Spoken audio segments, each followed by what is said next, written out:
Hello everybody, Lurgs here, welcome to my channel, and today it's how to wrap text in Excel. Now obviously in the old days before we had computers, if you wanted to wrap text it was easy. You just folded up your piece of paper like this. Right, let's get cracking with the spreadsheet. I'm in Excel here and I've got this writing. Now if I click on the first cell you can see that it's a really long piece of writing, and if I click on the next cells there's nothing in them. But I cannot read them all, and that's the same with this line here.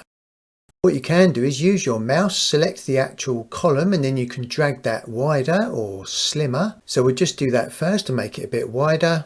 Then select the cell that you want to wrap the text in.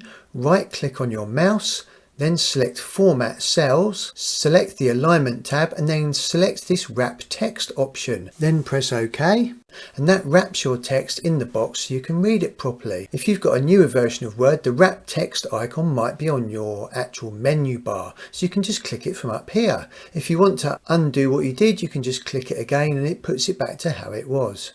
Obviously you can drag the row heights and the column heights just by using your mouse and moving it and making those bigger. What you can also do is wrap text on every single cell in your worksheet. If you select this small box in the top left hand corner of your worksheet, that selects everything in your worksheet. Then press the wrap text and that will do a wrap text on every single cell. But also you can do specific cells if you want to. If you just use your mouse and select the cells that you want to do the wrap text on, then select wrap text, it will only do it on those specific cells. And I'll tell you what, I think that short video definitely deserves a lovely cup of tea. Even special agents need a nice brew.